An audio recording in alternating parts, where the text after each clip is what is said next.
few weeks ago, the Pew Research Center put out a study showing that a fifth of all Americans say they get their news from TikTok. That number, shocking though it sounds, could be misleadingly low. For Americans under 30, it's 43%. I don't need to tell you that the news they're getting on a site like TikTok is very different from what traditional news consumers are seeing in their daily papers and nightly broadcasts. And I don't have a simple answer for whether this is a good thing or a bad thing. I'd guess it's probably a bit of both. But these wildly different ways of producing and receiving the news made me wonder if we need to be rethinking anything else about the foundations of journalism. Which is why I was happy to be able to turn to Margaret Sullivan. Sullivan was previously the public editor of the New York Times, the last one that paper ever had. And since then, she's been writing a column on journalism practices and ethics for The Guardian. She's now running the Newmark Center for Journalism Ethics here at the J School, and together with her colleague Julie Gerstein, spent the summer writing a series of essays for CJR about whether it's time for a new approach to classical journalism ethics. They talked about everything from objectivity to transparency to the growing role of AI. It's all worth reading. And while some things should never change, as Margaret explains this week, journalism is changing. And maybe the rules need to be updated a little to meet the reality. Margaret, thank you so much for being here. You're welcome. Nice to be here. I'm glad we can finally do this. We've shared this building for some time. Yes, so. That's true. You spent this summer, among other things, writing a series of pieces for CJR about the new ethics of journalism and exploring that space. Are there really new ethics to journalism? Well, first of all, just a tiny adjustment. A lot of the work on this was done by my partner with this, Julie Gerstein.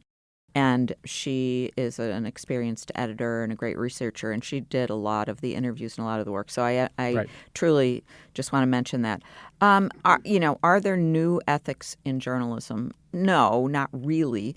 But it's worth a fresh look at it because there's a lot of new stuff in journalism. There is, for example, AI being used in newsrooms. That didn't exist before. It didn't exist until pretty recently. There are all these digital first or nonprofit newsrooms that subsist in part on philanthropy. So how do you handle the money aspect of that, and how do you make sure that the journalism isn't affected by the funders? And, also we're dealing with an era in which, because of Donald Trump, we're dealing with a lot more overt lying than was traditional in politics. It used to be like if a politician said something that was wrong, it was like a story for 3 weeks. So now it's just, a kind of a constant. Yeah. So how do we deal with that? And what do we call those things? Right. Do we call out the word lie? Do we say the word racist? Or do we have to tiptoe around it and call it racially tinged? Where are we on that? Because that does feel like especially the lie question, that feels like something that came up really a lot of hand-wringing in Trump's first campaign. It's a decade later. So I think that, if you're an opinion writer, you can say lie. But I think in news stories, what you'll still get a lot of, and I love all this language, is, baseless claims and said without evidence, made the false claim that, So I think a good band name would be baseless claims. Yeah, there's still a lot of euphemism. There really is. Yeah. Do you think that? I mean, not to go too deep into this, although it is, I think, interesting. People still feel very strongly about this one. Do you think that it's still this idea of, okay, we can be more direct about the thing that's being said not being true, but we still want to be much more careful about how we characterize the individual? Is that the distinction that newsrooms seem to be making? I mean, I think that the thinking about the word lie was, and, I've heard this articulated, and, it's true, that in order to say someone is lying, you have to kind of be inside their head. It has to be intentional. So, hate to, of course, have to talk about Trump all the time, but he is, he has made a lot of baseless claims. He looms large. He does. And so after, the 15th or 100th time that he said something that's wrong, I think we can call that a lie because it was easy. It wasn't just a slip of the tongue. It was easy enough if someone was actually motivated to find out what was true and to say it that way, but that's not what happens. one of the pieces that you and Julie Gerstein did this summer that I thought was really interesting basically asked if objectivity is still a virtue. And that feels maybe even more than the question of what do we call a lie. That does feel like an ethical question for our times. It does. It does. And, there are well-developed ideas on both sides of that question. And I teach the Ethics Essentials course here at at Columbia Journalism School. And I have my students read these two pieces, which actually were both written by former top editors of the Washington Post. And one was written by Len Downey, and he interestingly said in this piece that what we used to think of as objectivity really needs a fresh look because that didn't take into account different ways of looking at the world, and that it was sort of rooted in an old, he doesn't put it quite this way, but the idea of it is, sort of 1950s white male culture. And we don't really live in that world anymore. And just to sort of put a finer, essentially what you're saying is that what we think of this sort of idea of this vaunted historical period view from nowhere. Yeah, of perfect objectivity. Maybe it didn't really exist, at least not by our standards. That's right. But then, responding to that, Marty Baron, who wasn't his direct successor, but a couple editors later, both of these guys are hugely respected and did great work. Marty says, nope, Len, you got it wrong, because objectivity is not about the view from nowhere. It's about a way we go into a story. It's about process, that you walk into a story or into journalism with an open mind and you report the facts and let the facts lead you. It's not about, we have to make this fit into a particular category. It's not about both sidesing things. It's not about false balance or this kind of false neutrality. It's about a process of being open-minded and seeing where the facts lead you. And he makes the point that you would hope that a judge would, or a police officer would not have their mind made up before they went into your case, which happened to be before them, but that they would actually examine the facts. Yeah. And so he argues that objectivity is a useful and good concept. Also, I would just add that if you ask, regular people, regular news consumers, do you want objectivity or not? They definitely do want it. In the abstract. In the abstract. And, you can also say, well, hey, when coverage of the aftermath of George Floyd's murder came along, this was a turning point in all of this because a lot of people in newsrooms wanted to exert a different way of looking at things. And, for example, not just take the police utterances at face value. I think what Marty would say is, yep, you shouldn't take it at face value. You need to report it out. But that's been a way that news looked objective. Have you gone to the official sources and are you quoting them accurately and are you giving them their due? I mean, it's such a thorny issue because objectivity is very much in the eye of the beholder and can be used in. That's a great example, right? This sort of high church of authority suddenly becomes really problematic when you're suggesting that maybe the authorities are lying to us, or maybe the authorities have systemic issues that we should be challenging. Right. We're talking just a couple days after Charlie Kirk was killed. And one of the things that's come out very recently is that the governor of Utah is saying that the alleged suspect who killed him has had a romantic relationship with a transgender person or someone who was transitioning. Yeah. And the fact that he's the governor of Utah, where this happened, means that his remarks, and he said that this young man, the suspected killer, had been radicalized, that he came from a, normal, nice family, but he had been radicalized and I think he said, he'd become a leftist. Yeah. Well, because it was the governor of Utah where this was happening, we as journalists, in a traditional way, take that very seriously and put his words in a headline and let that drive the story. But you also have to remember that there's a huge effort to depict this thing in a particular way, and that facts can be presented in various ways and given various kinds of emphasis. Yeah, you can choose which facts you share. Yeah, and how is the story framed? So I saw a headline that quoted the governor saying, that this young man, alleged shooter, had leftist influences. Well, Right. and that was coming right out of what the governor had said. So, that was the framing of a front page above the fold story. Yeah. I mean, there was another story over the weekend that the bullets had some transgender ideology, and that was sourced to a law enforcement document that presumably is a real document, but that doesn't mean that everything in it was accurate. Or that was well understood and presented in an accurate way. Right. So yeah, I mean, I think one of the things that we stressed in this new look at journalism ethics was an old concept, which is very important, which is skepticism. And we need to always be skeptical and question sources, think about why people are saying what they're saying and what their motivations are.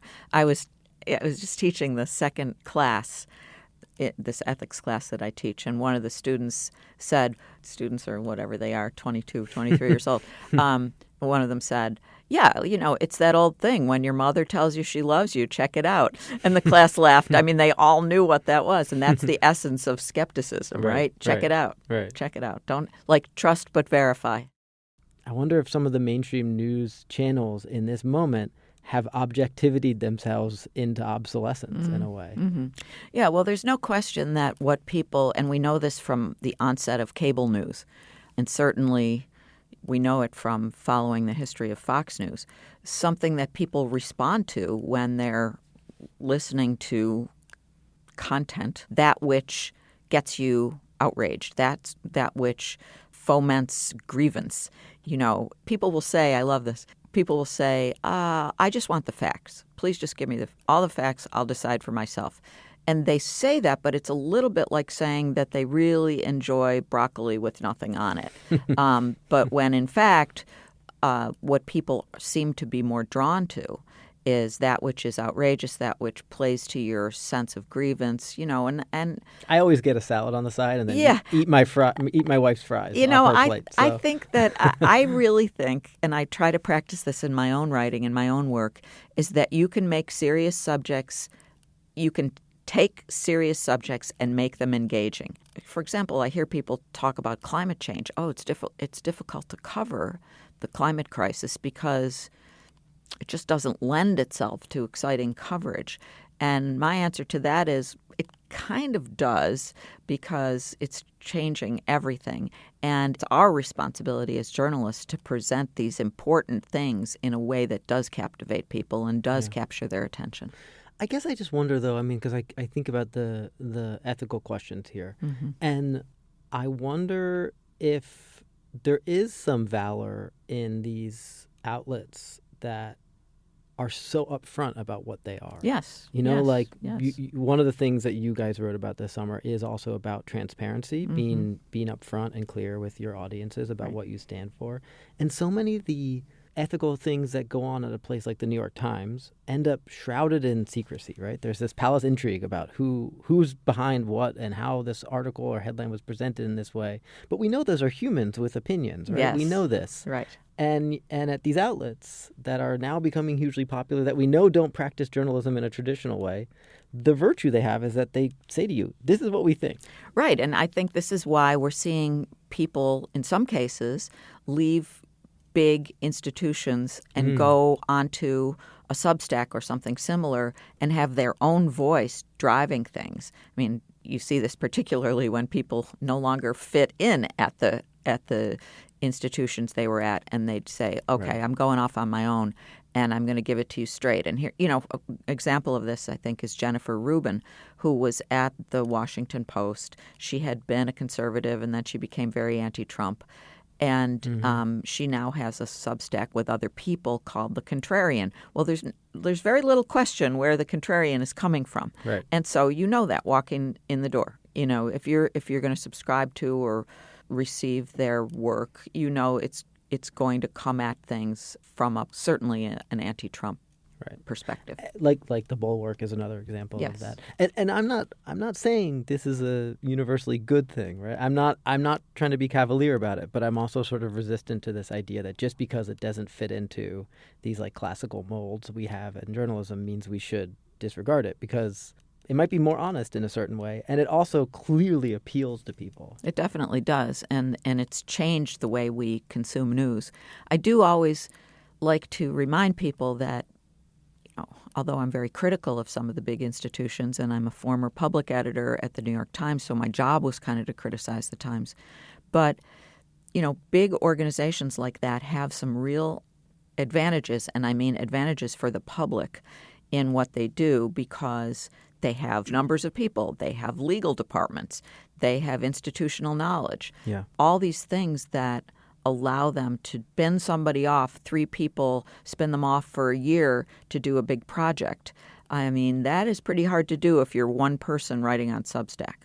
No, you're right. And there's one sort of narrow role of the kind of journalism that we are seeing thrive in these spaces, which is more commentary-based, Yes. it's more breaking news-based. Yes. But if you want to have an institution that is telling the public something that they don't already know and that people in power don't want them to know, that does take a tremendous amount of time and resources, and not a lot of these organizations are doing that. Right. It also takes a kind of courage, and I think that is in somewhat short supply too, and that is in part because, big networks and big news organizations like the Washington Post and the New York Times and others are legitimately under siege for many reasons. I mean, some of them because of their business model has expired, others because they've been sued by Trump and they've, in some cases, settled, and that seems to indicate that they're admitting they did something wrong. I mean, all of this has changed, and in some cases, it produces this sort of self-censorship or extreme caution, which I think is worrisome. How concerned are you about the state of some of these big pillar institutions? Well, I'm very, I worked at the Washington Post. After I was at the Times as public editor, I went to the Post and I was a media columnist, so different role. But I was there for 6 years and throughout the entire Trump 1.0. And the Post it was very heartbreaking to me to see the Post so changed now, because I think it had this legacy of investigative reporting and standing up to power and all of that. And that has really changed. So I'm very, very sad and I would say heartbroken about that. I think we have to also think about CBS because CBS has made a number of moves as its parent company, Paramount Global, tried to get this big merger approved by the federal government. They were making a number of moves to kind of smooth things over with Trump and with the Trump administration. So it's all in flux, but I wouldn't say that. I mean, it's unfortunate to see these places that have such an incredible legacy of great journalism now really have to question that. Yeah. I mean, I'm trying not to be too alarmist about it, but I wonder how scared we should be about. There's been so much consolidation, and so many of these media organizations are, it used to feel like they were somewhat insulated by being part of big corporations that had lots of other things on the books. But now it's a real liability. And these owners are making it clear that they're not prioritizing independent journalism. Right. And I think, Jeff Bezos is a primary example of that. When he, just before the election last year, he essentially pulled the editorial that was going to endorse Kamala Harris. That sent a really strong message that editorial independence, which had always been such an important thing, had been cut into, and also that Bezos was trying to, play nice with Trump. What about CBS News? I mean, they just appointed under the new ownership regime this bias monitor. Right. I mean, that sounds good. What's wrong with that? Yeah. Well, when I first heard that CBS News was going to have an ombudsman, I thought, oh, that's great. That's good. I've done that, and it's really important. Then I came to my senses about it and realized that's not what this was. This is really a way for people to complain about coverage that they consider too liberal and to have it dealt with not by editors but by corporate types. And so I don't consider it a real ombudsman who is actually representing the public. I mean, when I was at the Times, I felt like, yes, I didn't report up through the newsroom, but I did report to Arthur Sulzberger, the father of the current publisher. But I really felt, and this sounds perhaps idealistic, but it is how I felt, that I was reporting to the readers, that I was there to represent them and to serve them. And so... And it was very impactful. I think it was, arguably too impactful. Maybe. I mean, it might be why you're here and not there right now. But I want to say, I'm not just tooting your horn. I think that maybe it scared them a little bit to have somebody sort of inside. I remember you did reporting. You would go around and say, how did this happen? Right. And my technique was, and this wasn't, others before me had done it similarly, but I would get complaints about something, and then I would go to the decision makers inside the newsroom and say, why did you do it this way? Or what's the explanation? And then I would sort of synthesize that. I would take the complaints, I would take the responses, and I would sort of synthesize it, present it back to the readers in the very publication in which the story had originally happened. And then I would come to my own conclusion about it. I mean, I usually had a thing that said, my take, and then I would say what I thought, which you could disagree with. I always like to say that the role was not discontinued while I was there.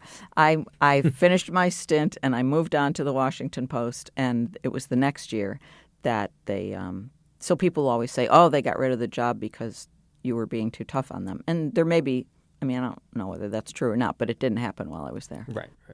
But so you saw that there was going to be this bias monitor come into CBS, and there's some idea that maybe there should be an ombudsman. But who do they put there, and what do you make of what they're trying to do? Right. They put someone in who has right-wing bona fides and who does not have journalism in his background.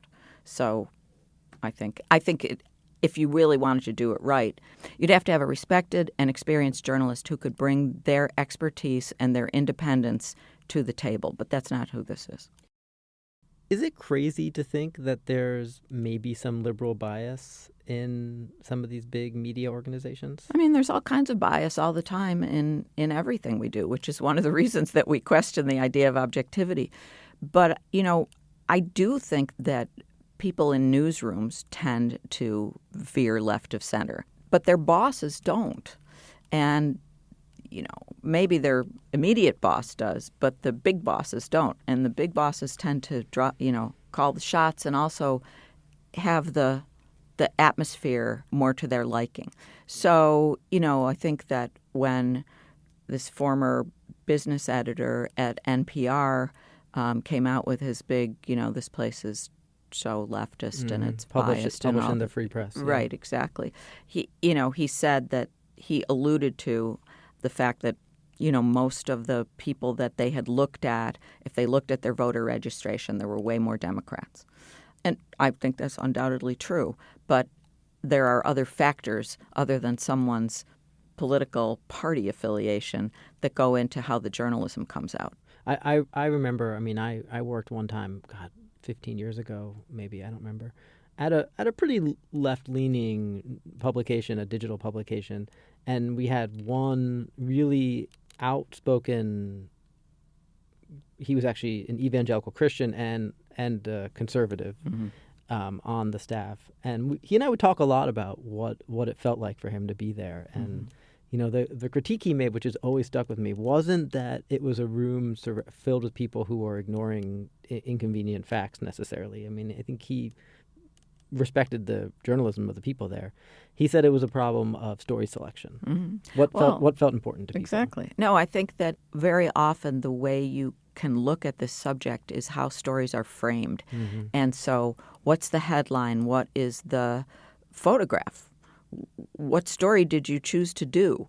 Those things, when people say, I just want the facts, it's like, but every story reflects a lot of different choices, and editing is choosing. So all of that enters into it. But the first public editor at the New York Times, Dan Okrent, who was really just like a wonderful writer and really smart and clever, and he kind of gave me the idea that I would like to do this, was famous for writing this piece that the headline of which was, is the New York Times a liberal newspaper?